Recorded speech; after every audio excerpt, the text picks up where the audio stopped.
Hey everybody, this is Melissa from Melissa Nails Clicks, and today I'm going to be discussing with you a very important topic. It has to do with nail technicians and the onset of tendinitis and carpal tunnel syndrome. Now, I've been affected with this personally for most of my nail technician career. It started pretty quickly, and it was something gradual that affected me. And I've been doing nails since 1997, and it was right out of high school, and so I was very young. And so first, I can talk to you about what is carpal tunnel syndrome. Carpal tunnel syndrome is the medium nerve compression. Right here. And tendinitis is actually the tissue connecting the muscle and the bone, and that's it becomes inflamed, and so that's usually the first step you get is, for my case personally, it was first tendinitis, and then it progressed in both wrists to carpal tunnel. So I wanted to share that I did find this article from Nails Magazine, so it's very specific to nail technicians, and it may be very helpful for everyone. The article is called Conquering Carpal Tunnel Syndrome, and it was back in May 1st, 1996.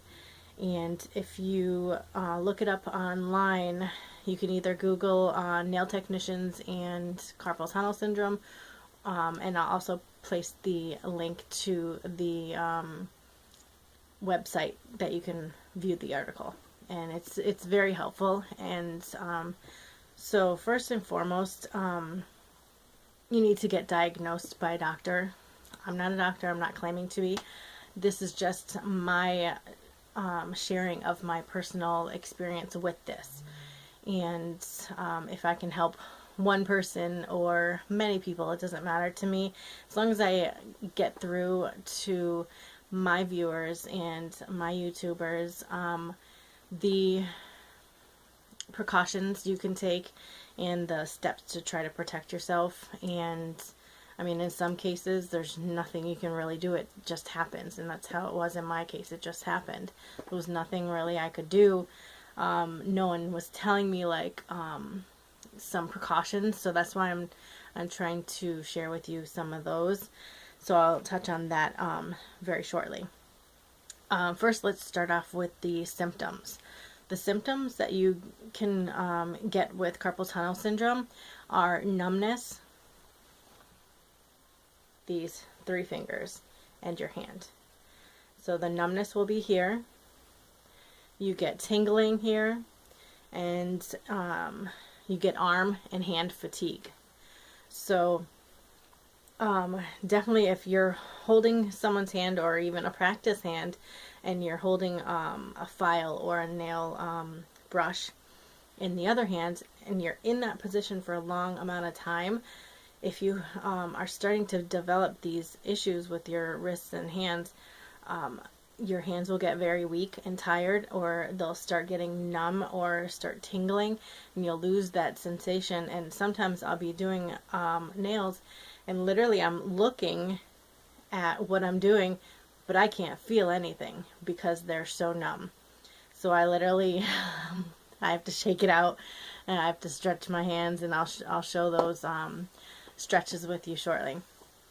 And as far as symptoms with tendinitis, first you get pain, and it usually starts, well, it's either a gradual pain or it's a sudden onset of severe pain, and a loss of loss of motion, the range of motion you have with your hands or your wrists or even your arms. You can get tendonitis in your shoulders, your elbows, your wrists. You can get it in many different areas. As far as nail technicians, we tend to have it mostly in our wrists. Some do have elbows and shoulders as well. It depends on your posture and a couple other things that I will speak about in just a minute. Like I said, this isn't just nail technician problems. It's many sports, many different occupations. Like for me personally, I've learned that after about 10 years of doing nails and going through the gradual pain of it getting worse, my doctor's basically telling me, you know, stop doing what you're doing. It's just hurting you. And I mean, how can you really stop doing something that is your passion? I mean, when you are passionate about something, especially something that you can, you know, share with others and make money with, I mean, it's a rare thing, really. And it's hard when somebody tells you, or even your body tells you, you can't do this anymore. And I found it very difficult. I started to go back to school, and I first got my associates, then I got my bachelor's, and my goal was to try to transition myself into a different career to try to help with the pain that I was experiencing, which would mean I would have to stop doing nails. And it was a very tough decision, and wasn't something that I really wanted to do. But what I've learned now that I'm a little older is that for me, it doesn't matter what position I'm going to be in. This is something that's going to be with me forever. It doesn't matter if I'm a receptionist, if I'm on the computer, answering phones, or on the keyboard, or it doesn't matter if I'm a server, anything. I mean, it doesn't matter what I do.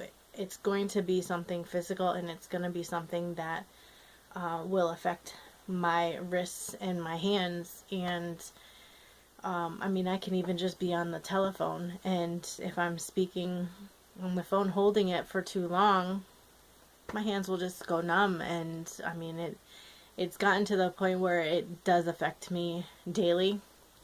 And I've learned to do some stretching techniques and some things to help with it, but nothing is going to allow it to go away, because the doctors basically told me I can do surgery, and it's not guaranteed that it'll work, because the longer you let this progress, the outcome of the surgery kind of dwindles a little bit. So I'm not willing to take the chance of going through a surgery and going through recuperation and not having that guarantee that it'll work. I'm a stay-at-home mom. I can't take time off. You don't get time off when you're a stay-at-home mom. So it's not something that was an option for me. So it's something that I will have to deal with. And my doctors put me through a lot of different testing. And you do nerve testing, you do range of motion testing, and then you go to physical therapy, and they give you these god-awful things, these braces. I mean, look at the size of this. And mind you, I have carpal tunnel on both of my wrists, so this is in both of my hands. They wanted me to work with these. Let me tighten these up. This is all you can do. You can't bend your wrists. How are you going to hold somebody's hand and have this on this hand as well and try to be artistic? And, you know, it was impossible for me to work with these. I couldn't. I tried sleeping in them. They would just make my hands go to sleep. They have many different kinds of these. They gave me this one here. It's a little thinner. You can see here, these are the metal plates inside of them to stop you from the movement, and some have them up top and on the bottom.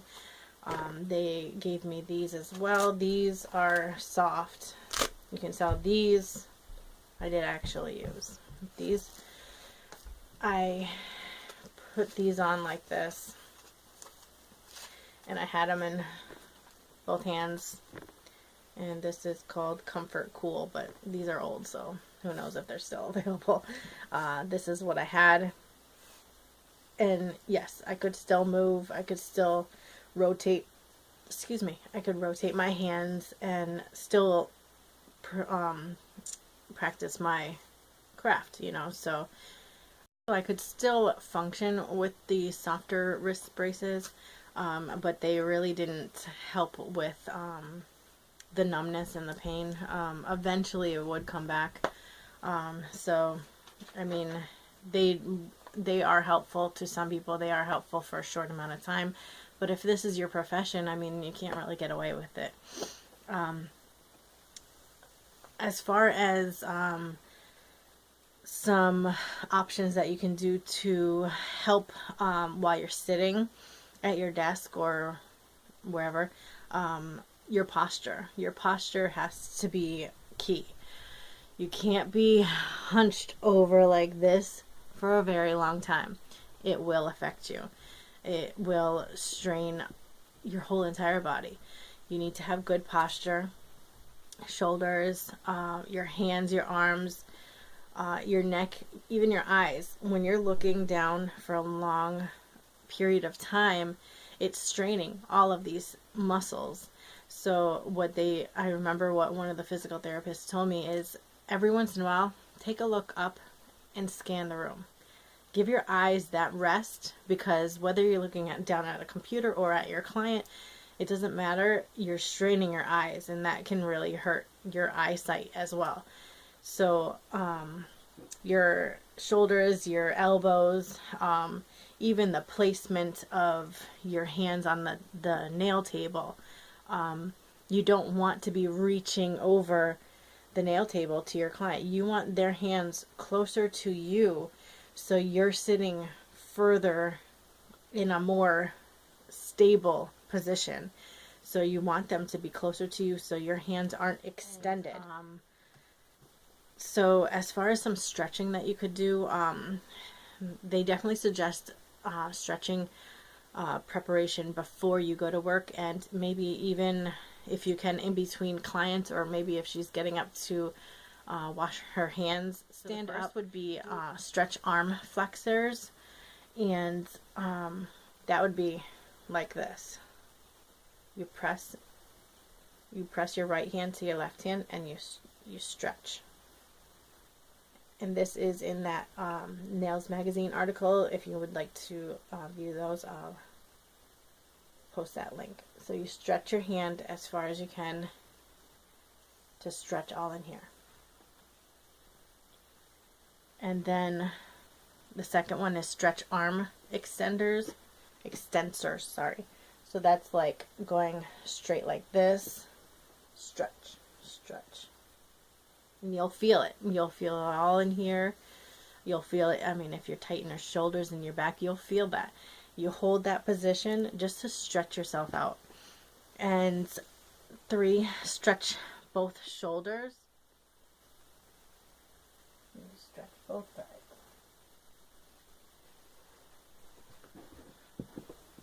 Just basic little stretches. And then to stretch your shoulders, neck, and you basically put one arm behind your back and you look this way, and what you want to do is press just gently, just so you can feel it in your neck, and stretch it out a little bit. You do both sides, stretch again, and then the other, you would need a towel or something. I'll just use this. You put that behind your back and you pull down like that.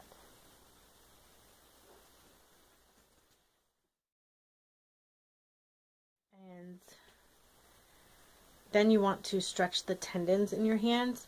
So that would be going like this, like that, or like this. Other great things are to take a nail polish bottle and do squeezes. You can do even squeezes with a squishy stress ball. Something that'll open your hand up and you can squeeze a little, because it's very important, especially if you're losing the strength in your hands. I remember going to pick up a gallon of milk and dropping it because I had no strength in my hands left. The fatigue was so bad that I had no lifting capability. I mean, if I was to go to try to pick up a child, I mean, there's no way I could do it. And that scared me. That really, really scared me to have to experience that. So all these stretches are very, very helpful.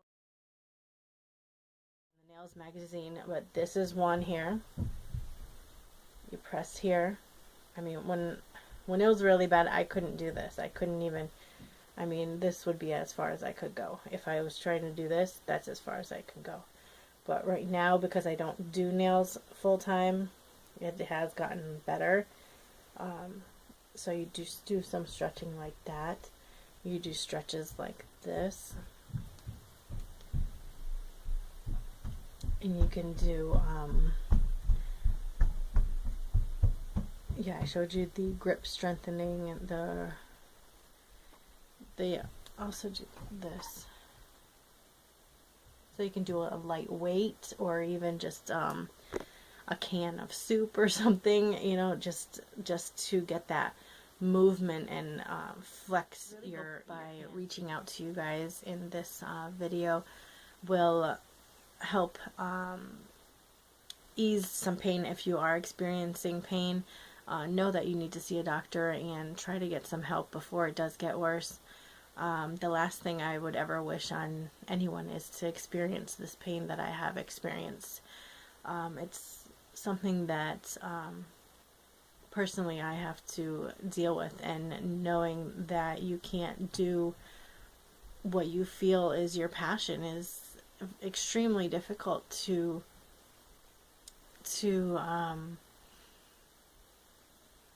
come to grips with.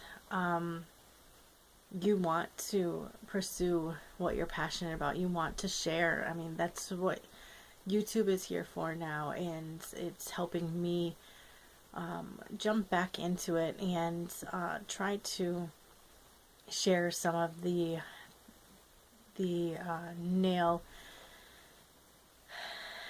passion that I've always had. Tried to share that with you guys, and just to have you guys out there and experience this new outlook that I have on this, and hoping that one day I will be able to have clients again and continue doing what I love. And even if it is only through YouTube and sharing my passion and my love for the nail art and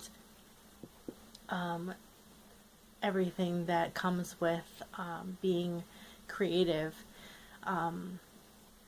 it's something that I don't want to be taken from me, and this is giving me the hope that kind of a second chance for me.